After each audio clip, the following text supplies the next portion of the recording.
आपल्या चॅनलवरती तुम्हाला डिस्क्रिप्शन बॉक्समध्ये अशा प्रकारचे एक बिटमार्क प्रोजेक्टची लिंक भेटून जाईल. तिच्यावरती तुम्ही क्लिक केलं तर ते आपल्याला अलर्ट मोशनमध्ये तुम्हाला इम्पोर्ट करून घ्यायची. इम्पोर्ट केलं तर त्याचा काही तुम्हाला इंटरफेस अशा प्रकारे बघायला मिळेल. तुम्ही या ठिकाणी बघायचं मित्रांनो, मी या ठिकाणी तुम्हाला सॉन्ग ऑलरेडी ॲड करून दिलेला आहे आणि या ठिकाणी इमोजीसुद्धा ॲड केलेत आणि तुम्ही तुमचा लोगोसुद्धा तुम्ही या ठिकाणी ॲड करू शकता. अशा प्रकारचे मी काही लेयर्स दिले. त्यानंतर तुम्हाला या ठिकाणी फक्त फर्स्ट लिहायचं आहे, प्लसवरती क्लिक करून इमेज मीडियामध्ये जायचं आहे. तुमच्या मॉडेलचा जो काही फोटो असेल तो फोटो तुम्ही ॲड करायचा आहे. तर मी या ठिकाणी माझा फोटो यूज करता आहे मित्रांनो, तुम्ही बघू शकता अशा प्रकारे. त्यानंतर तुम्ही या ठिकाणी वरती 3 डॉटवरती क्लिक करायचं आहे, फिल कॉम्पर्सर एरियामध्ये सिलेक्ट करायचं आहे. अशा प्रकारे तुम्ही बघू शकता. तुमच्या ॲडजस्टनुसार तुम्ही फोटो ॲड करून घ्यायचा आहे. याची लेंथ एकदम शेवटवर तुम्ही खेचून घ्यायची, बघू शकता मित्रांनो.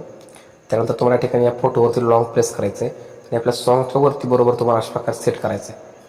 अशा प्रकारे तुम्ही बघू शकता मित्रांनो. अशा प्रकारे त्यानंतर तुम्हाला या ठिकाणी यायचं आहे मित्रांनो, फर्स्टला प्लसवरती क्लिक करायचं आहे. या ठिकाणी एक शॅडो घ्यायचा आहे, या कलर अँड फिलमध्ये यायचं आहे. या शॅडोच्या आयकॉनवरती क्लिक करून व्हाईटवर करायचं, ब्लॅक खाली करायचं आहे. या व्हाईटवरती क्लिक करायचं आहे, या कलरच्या मधल्या आयकॉनवरती क्लिक करून हाय इरेजर करायचं आहे.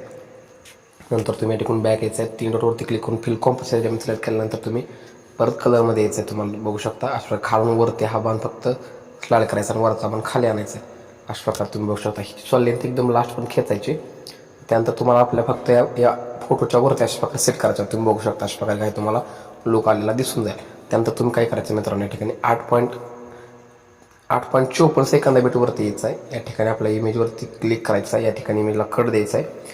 त्या इमेजवरती लॉंग प्रेस करून डबल इमेज खाली घ्यायची तुम्हाला. नंतर तुम्ही अशा प्रकारे बघू शकता मित्रांनो, या ठिकाणी तुम्हाला 9.1 सेकंदा बिटवरती एक कट द्यायचा आहे. नंतर इमेज तुम्हाला तीच अशा प्रकारे खाली ओढून घ्यायची. तुम्ही बघू शकता अशा प्रकारे हा इफेक्ट तुम्हाला या ठिकाणी अशा प्रकारे लागून गेलेला दिसून जाईल. तुम्ही बघू शकता अशा प्रकारे एकदम अट्रॅक्टिव्ह व्हिडिओ तुम्हाला दिसून येईल. त्यानंतर तुम्ही इथून बॅक यायचं मित्रांनो. बॅक आल्यानंतर तुम्हाला या ठिकाणी आपल्या डिस्क्रिप्शन बॉक्समध्ये सेग इफेक्टची लिंक भेटून जाईल. तिला व्हेरीफाय केल्यानंतर त्याचा इंटरफेस तुम्हाला अशा प्रकारे बघायला मिळेल. तुम्ही या ठिकाणी फर्स्ट रेक्टँगलवरती क्लिक करायचं आहे, इफेक्टमध्ये यायचं आहे, 3 डॉटवरती क्लिक करून या ठिकाणी कॉपी इफेक्ट म्हणायचं आहे. नंतर बॅक यायचं आहे, तुम्ही बघू शकता अशा प्रकारे. नंतर बिटमार्कमध्ये यायचं आहे, आपल्या फर्स्ट इमेजवरती फक्त क्लिक करायचं आहे आणि इफेक्टमध्ये जाऊन फक्त तुम्हाला हा पेस्ट इफेक्ट म्हणायचा आहे. तर तुम्ही बघू शकता अशा प्रकारे त्याला इफेक्ट लागून गेला तुम्हाला दिसून जाईल. दिसायला एकदम मित्रांनो प्रोफेशनल तुम्हाला दिसून येईल. तुम्ही बघू शकता. नंतर पुन्हा बॅक यायचं, तुम्हाला पुन्हा सेक इफेक्ट ओपन करून घ्यायचा आहे आणि या ठिकाणी सेकंड रेक्टँगलवरती क्लिक करायचं आहे. इफेक्टमध्ये येऊन तुम्हाला इफेक्ट याचा कॉपी करून घ्यायचा आहे.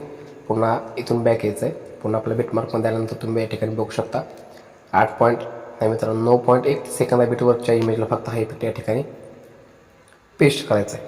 तर तुम्ही बघू शकता मित्रांनो, आपला व्हिडिओ या ठिकाणी क्रिएट झालेला आहे. तुम्ही बघू शकता या ठिकाणी दिसायला अशा प्रकारे तुम्हाला एकदम अट्रॅक्टिव्ह व्हिडिओ दिसून जाईल. तुम्ही बघू शकता मित्रांनो. तुम्हाला फक्त नॉर्मली फक्त या ठिकाणी फोटो ॲड करून त्या फोटोला फक्त इफेक्ट ॲड करायचे. अशा प्रकारे व्हिडिओ तुमचा ऑलरेडी या ठिकाणी क्रिएट झालेला आहे मित्रांनो. त्यानंतर मित्रांनो तुम्ही या ठिकाणी हा व्हिडिओ सेव्ह करण्यासाठी वरती शेअरच्या आयकॉनवरती क्लिक करायचं आहे. तुम्ही एक्सपोर्टवरती क्लिक करायचं तर हा व्हिडिओ आपल्या गॅलरीमध्ये डाउन होणं सुरू होईल. त्याला तर भेटूया पुढच्या मित्रांनो पुढच्या नवीन आणि इंटरेस्टिंग व्हिडिओमध्ये. तोपर्यंत जय हिंद, जय महाराष्ट्र.